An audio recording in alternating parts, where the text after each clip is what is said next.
सो hey everyone, कैसे हैं आप सब। मेरा नाम है दीपक विश्वकर्मा और आप देख रहे हैं dark legend horror stories YouTube channel, जहां मैं रोज़ आप सभी को डरावनी कहानियां सुनाता रहता हूं।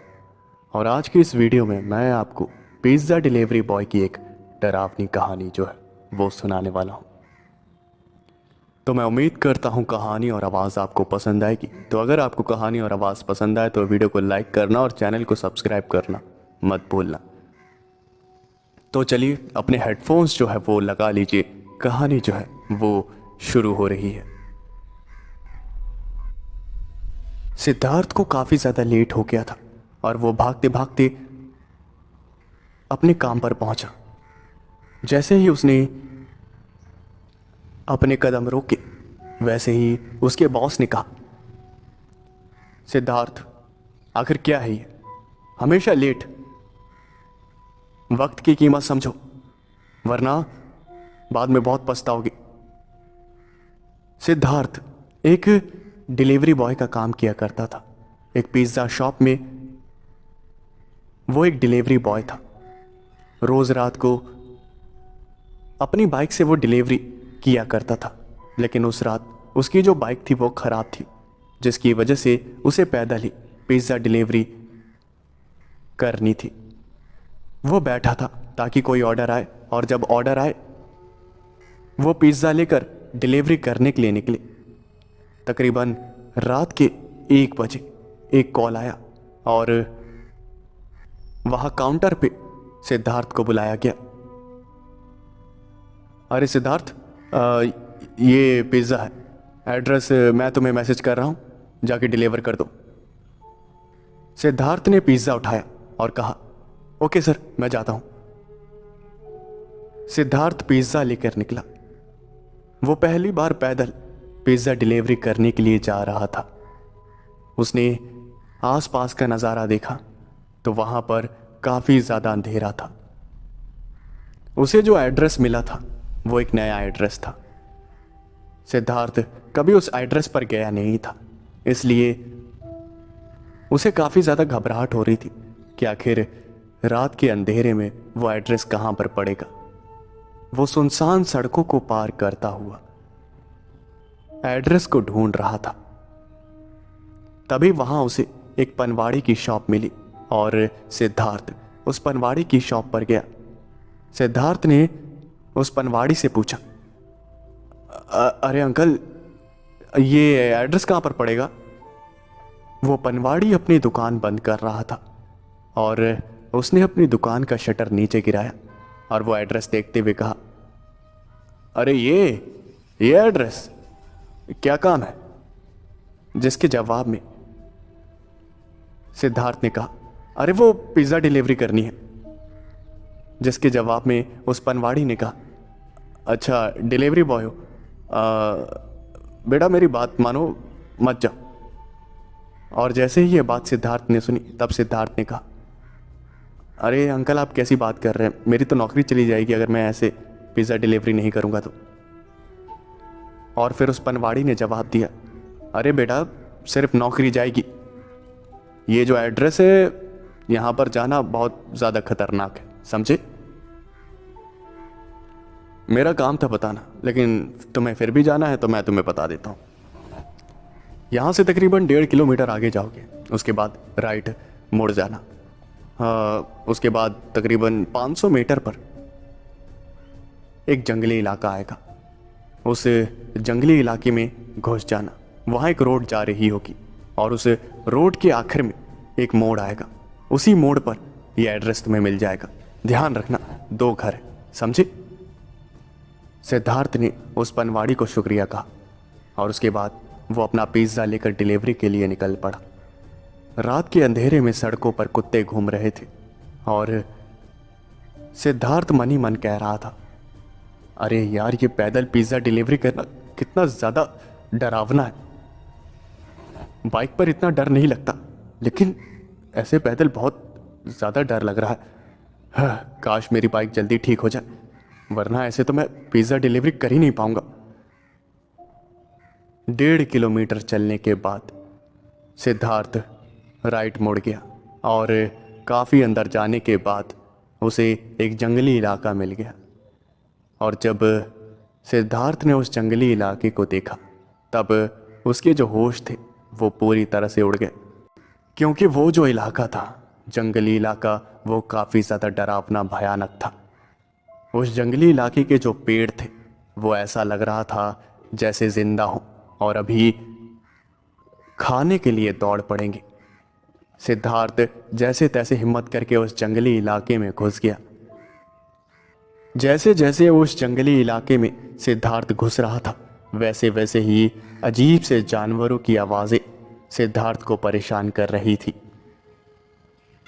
काफ़ी मुश्किल के बाद वो घर के पास पहुंचा और उसने एड्रेस प्लेट देखी। तब उसने एड्रेस को मैच किया।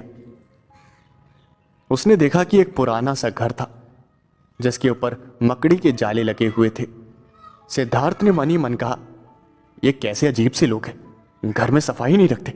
बताओ यार, घर के बाहर ही इतना ज़्यादा जाला है, छी। हाँ खैर, मुझे क्या, बस पिज्ज़ा देकर निकलना है यहाँ से। सिद्धार्थ दरवाजे पर गया और उसने डोरबेल बजाई। डोरबेल बजाने के बाद सिद्धार्थ ने कहा, आपका पिज्ज़ा आया है, आपने पिज्ज़ा ऑर्डर किया था सर। बदले में कोई जवाब नहीं आया और सिद्धार्थ ने फिर से कहा, सर आपने पिज्ज़ा ऑर्डर किया था, पिज्ज़ा लेकर आया हूं। सिद्धार्थ 5 मिनट तक वहीं वेट करता रहा और जब कोई जवाब नहीं आया तब वो वहां से जाने लगा। उसने अपने कदम मोड़े ही थे तभी उस घर का दरवाज़ा अपने आप खुल गया और अंदर से एक आवाज़ आई, पिज्जा अंदर रख दो। सिद्धार्थ ने मन ही मन कहा, पहले खोल लेता, इतना टाइम बर्बाद कर दिया है। और सिद्धार्थ ने फिर कहा, सर अंदर काफ़ी अंधेरा है, लाइट वगैरह ऑन कर देते तो अच्छा होता। तभी वहाँ पर एक हेलोजन लाइट चालू हो गई और उस घर का थोड़ा सा होलिया सिद्धार्थ ने देखा। वो घर काफ़ी ज़्यादा एंटीक और पुराना लग रहा था। सिद्धार्थ ने वहीं पास में रखी एक टेबल पर पिज़्ज़ा को रखा और वहाँ से जा ही रहा था तभी उस आवाज़ ने कहा, रुक जाओ, इतनी रात को आए हो, कुछ खा पी कर जाओ। सिद्धार्थ ने जवाब देते हुए कहा, सर आपका शुक्रिया, लेकिन मैं अभी ड्यूटी पर हूँ और मैं ऐसे खा पी नहीं सकता। मुझे और भी डिलीवरी करनी है। आप मुझे इजाज़त दीजिए, मैं जाता हूँ। तभी उस अजीब सी आवाज़ ने कहा, मैंने कहा ना, तुम कहीं नहीं जाओगे, यहीं पर रुको, मैं अभी आता हूँ। तभी वहाँ पर एक अजीब सा दिखने वाला आदमी आया और उस आदमी ने काला कोट पैंट पहना हुआ था। उस आदमी ने सिद्धार्थ को देखते हुए कहा, तो बताओ, हाँ क्या खाओगे? चाय पियोगे? चाय बनाऊं? और फिर सिद्धार्थ ने कहा, नहीं मुझे चाय नहीं पीनी, मैं चलता हूँ। सिद्धार्थ का जो फ़ोन था वो बजने लगा और फिर सिद्धार्थ ने फ़ोन देखा तो फ़ोन और किसी का नहीं बल्कि उसके बॉस का था। सिद्धार्थ ने वही फ़ोन अपने उस आदमी को दिखाते हुए कहा, देखिए सर, मैं ज़रूर पी लेता अगर मैं फ्री होता तो, लेकिन आप देख ही सकते हैं मेरे बॉस का कॉल आ रहा है।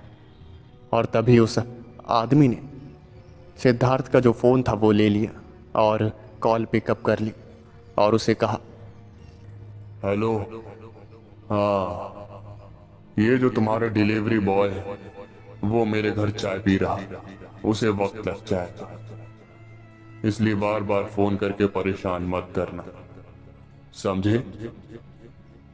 और फिर उस आदमी ने वो फ़ोन सिद्धार्थ को पकड़ा दिया और सिद्धार्थ ने फ़ोन पे कहा, सर मैं आ रहा हूँ, सर मैं आ रहा हूँ, आप चिंता मत करिए।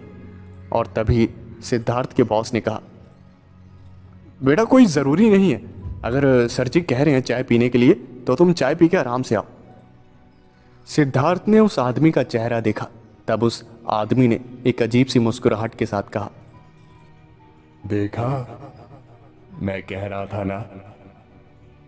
सिद्धार्थ को वो आदमी बहुत ही ज्यादा डरावना और अजीब लग रहा था। वो आदमी किचन में गया। सिद्धार्थ ने सोचा कि क्यों ना पीछे से निकल जाया जाए, इसलिए उसने दरवाजे की तरफ अपने कदम बढ़ाए। लेकिन जब उसने पीछे का नज़ारा देखा तब उसकी रूह कांप गई, क्योंकि वो दरवाज़ा बंद था। सिद्धार्थ ने उस दरवाजे को खोलने की कोशिश करी, लेकिन वो दरवाज़ा खुलने का नाम नहीं ले रहा था। तभी वो बूढ़ा आदमी अपने हाथ में 2 चाय की कप लेकर आया और उसने सिद्धार्थ से कहा, अरे तुम खड़े क्यों, आओ बैठो। वो बूढ़ा आदमी सोफे पर बैठकर चाय पीने लगा और उस बूढ़े आदमी ने सिद्धार्थ को चाय का कप पकड़ाते हुए कहा, लो चाय पी लो, बैठो। सिद्धार्थ ने मना करने की बहुत कोशिश करी, लेकिन वो बूढ़ा आदमी नहीं माना और फिर आखिरकार सिद्धार्थ ने चाय का कप ले लिया और सोफे पर बैठ गया। उसने जैसे ही चाय को पहली बार पिया, वो चाय काफी ज्यादा कड़वी थी और सिद्धार्थ का मन कर रहा था कि चाय को थूक दे, लेकिन वो बूढ़ा आदमी मुस्कुराते हुए सिद्धार्थ को देख रहा था। सिद्धार्थ को समझ नहीं आ रहा था कि आखिर क्या किया जाए। वो चाय काफी ज्यादा बेस्वाद और घटिया थी। उस चाय को पीने के बाद सिद्धार्थ का जो सर था वो गोल गोल घूमने लगा और उसकी आंखों के सामने अंधेरा छाने लगा। उस चाय को पीकर सिद्धार्थ वहीं पर जमीन पर गिर गया और उसके कानों में एक अजीब सी हंसी की आवाज गूंजने लगी।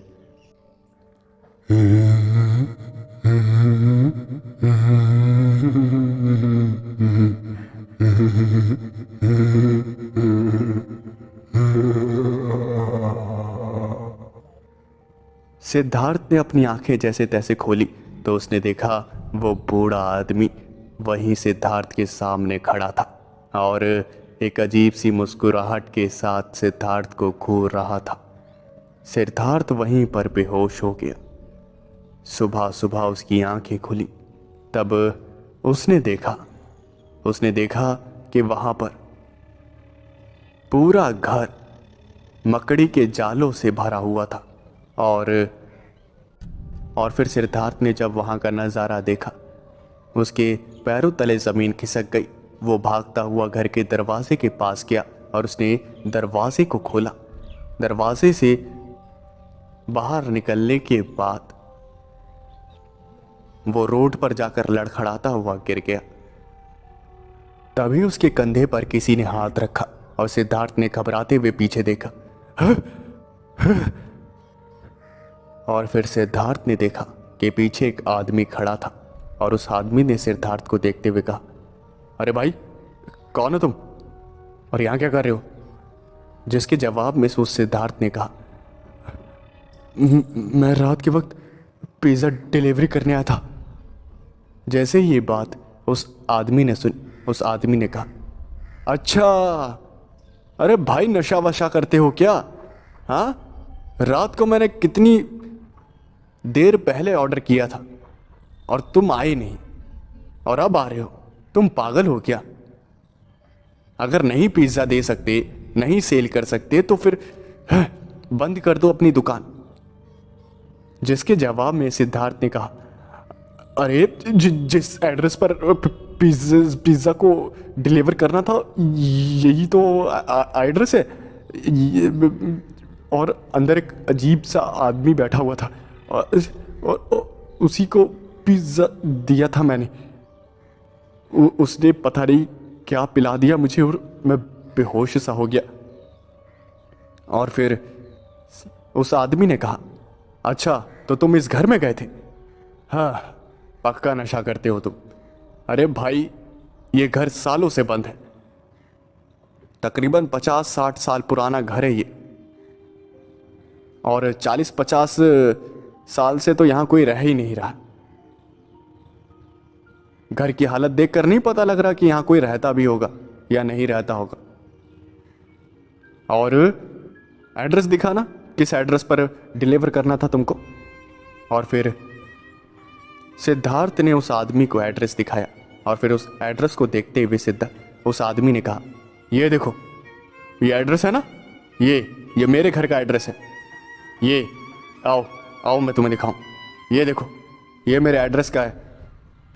ये देखो, ये मेरा घर है और ये इस पर एड्रेस प्लेट चिपकी हुई है। ये देखो।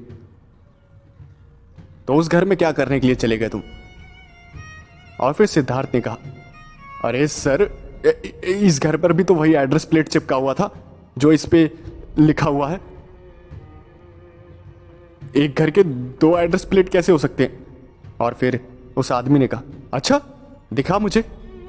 सिद्धार्थ उस आदमी को एड्रेस प्लेट दिखाने के लिए ले गया, लेकिन फिर जब उसने उस आदमी को एड्रेस प्लेट दिखाया तब सिद्धार्थ ने देखा कि उस घर पर जो एड्रेस प्लेट लगी हुई थी वो दूसरी थी। तो वो एड्रेस प्लेट कौन सी थी जो रात के वक्त सिद्धार्थ ने उस घर पर लगी हुई देखी थी? सिद्धार्थ का जो सर था वो दर्द हो रहा था और फिर सिद्धार्थ का जो फोन था वो बजने लगा। सिद्धार्थ ने अपना फोन देखा, तब उसने देखा कि कॉल उसके बॉस का ही था। तब सिद्धार्थ ने फोन उठाया और फिर सिद्धार्थ के बॉस ने कहा, अरे बेवकूफ, तेरे को काम करना है कि नहीं करना है? अगर नहीं करना तो साफ साफ बोल दे, हम दूसरा लड़का रख लेंगे। रात भर से पूरा गायब है, एक भी डिलीवरी नहीं हुई है, तू तो दुकान बंद करवा देगा। जिसके बाद सिद्धार्थ ने कहा, अरे सर, आपने जिस आदमी से बात करी थी ना रात में, उसने पता नहीं मुझे क्या पिला दिया था और मैं बेहोश हो गया। आप जाकर उठाऊं सर? और फिर सिद्धार्थ के बॉस ने कहा, नशा वशा करने लगा है क्या? पागल हो गया है? मैंने रात को किस आदमी से बात कर ली? हाँ, पूरी रात मैंने तेरे को कॉल मिलाया लेकिन तेरा फोन स्विच ऑफ आया, अब जाकर तेरा नंबर लगा है। हाँ। और फिर सिद्धार्थ ने अपनी कॉल हिस्ट्री देखी और वो वक्त देखने लगा जब सिद्धार्थ के बॉस का कॉल आया था। और फिर सिद्धार्थ ने अपनी कॉल हिस्ट्री को देखा, तब उसकी आंखें जो थीं वो खौफ से बड़ी हो गई, क्योंकि पूरी कॉल हिस्ट्री में रात के वक्त सिद्धार्थ के बॉस का कोई इनकमिंग कॉल नहीं था। और बाकी के जो कॉल थे वो तब के आए हुए थे जब उसका फ़ोन यानी कि सिद्धार्थ का फ़ोन स्विच ऑफ था। सिद्धार्थ इतना ज़्यादा घबरा गया कि उसने डिलीवरी बॉय की जॉब को छोड़ दिया और कोई और काम करने लगा। लेकिन आज भी जब सिद्धार्थ उस रात के बारे में सोचता है तब उसकी हालत ख़राब हो जाती है। और जैसे ही कोई भी सिद्धार्थ को उस आदमी की याद दिलाता है तब सिद्धार्थ पागलों की तरह रोने लगता है और बेहोश हो जाता है। तो ये थी सिद्धार्थ की कहानी। तो मैं उम्मीद करता हूँ आपको ये कहानी पसंद आई होगी। तो चलिए शुरू करते हैं अब दूसरी कहानी को। अभय एक डिलीवरी बॉय था। रात के वक्त डिलीवरी करना ही उसका काम था। उसे ये काम करते हुए काफ़ी साल बीत गए थे। एक रात वो रोज़ की तरह डिलीवरी करने के लिए निकला और उसे एक पैकेज पकड़ा दिया गया। एड्रेस उसे जो बताया गया उस एड्रेस के लिए अभय रवाना हो गया। वो रात काफ़ी ज़्यादा अजीब रात थी, क्योंकि उस रात आसमान में ऐसा लग रहा था जैसे बुरी शक्तियों ने कब्जा कर लिया है। हवा काफ़ी तेज चल रही थी और थोड़ी थोड़ी बारिश हो रही थी। बारिश की वजह से रोड पूरी तरह से गीले थे और गीले रोड की वजह से अभय बाइक को थोड़ा स्लो चला रहा था, क्योंकि गाड़ी के फिसलने का खतरा था। बाइक चलाते चलाते वो काफ़ी दूर पहुंच गया।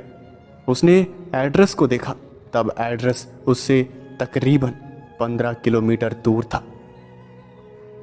अभय बाइक चलाता जा रहा था। चलाते चलाते वो एक फ्लाईओवर से गुजरने लगा, जहां उसने देखा कि एक बूढ़ा आदमी धीरे धीरे जा रहा है। उस बूढ़े आदमी को देखकर अभय को लगा कि उसे उसकी मदद करनी चाहिए और अभय उस बूढ़े आदमी के पास गया। अभय ने उस बूढ़े आदमी से पूछा, बाबा मदद चाहिए क्या? क्या फ्लाईओवर पार करवा दूं? और फिर उस बूढ़े आदमी ने कोई जवाब नहीं दिया और वो धीरे धीरे चलता गया। अभय को लगा कि शायद वो बूढ़ा आदमी थोड़ा ऊंचा सुनता है, इसलिए अभय ने चिल्लाते हुए कहा, अरे बाबा सुन रहे हो? फ्लाईओवर पार करवाना है, चलो मेरे साथ बैठ जाओ, बाइक पर छोड़ देता हूं। उस बूढ़े आदमी ने फिर से कोई जवाब नहीं दिया और अभय ने फिर से चिल्लाते हुए पूछा, अरे बाबा आखिरी बार पूछ रहा हूं, जाओगे क्या?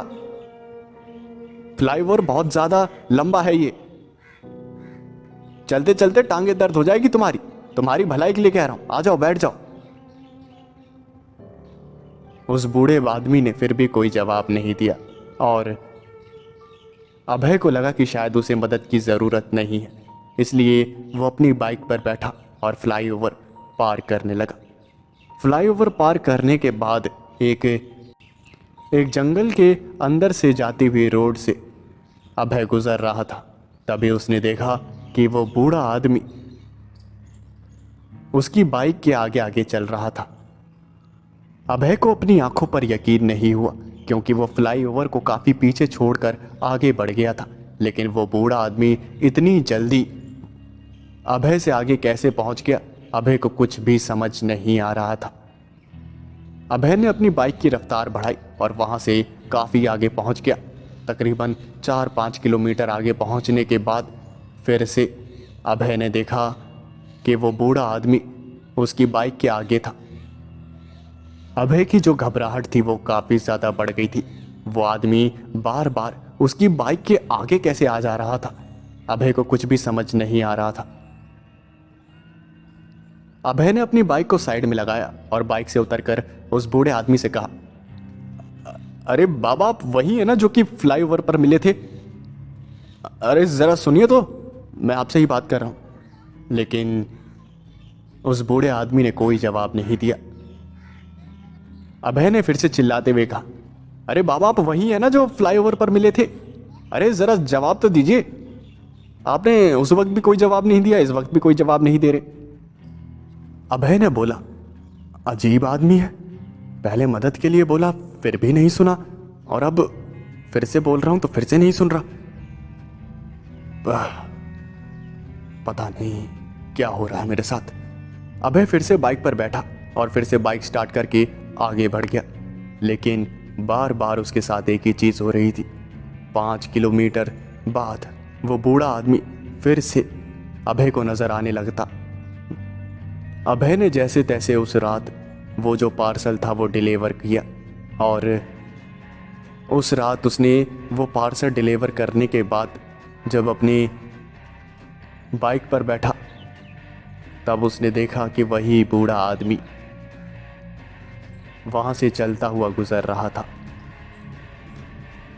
और इस बार अभय को पूरा यकीन हो गया था कि वो आदमी कोई आम आदमी नहीं था।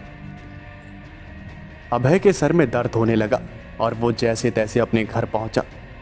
1 हफ्ते तक अभय को काफी तेज बुखार रहा।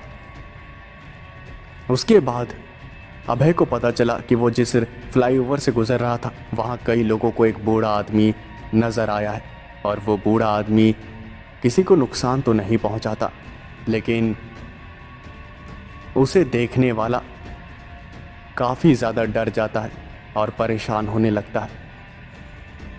अभय काफी इलाज के बाद ठीक हो पाया और उसने कसम खाई कि वो उस फ्लाईओवर से कभी वापस नहीं गुजरेगा। हाँ, तो ये थी कुछ डिलीवरी बॉयज़ की कुछ डरावनी कहानियाँ। तो मैं उम्मीद करता हूँ आपको कहानियाँ जो है वो पसंद आई होगी। तो अगर आपको कहानियाँ जो है वो पसंद आई तो वीडियो को लाइक कर देना और चैनल को सब्सक्राइब ज़रूर से कर देना, कमेंट ज़रूर करना। मैं मिलता हूँ आपसे नेक्स्ट वीडियो में। Thanks for watching.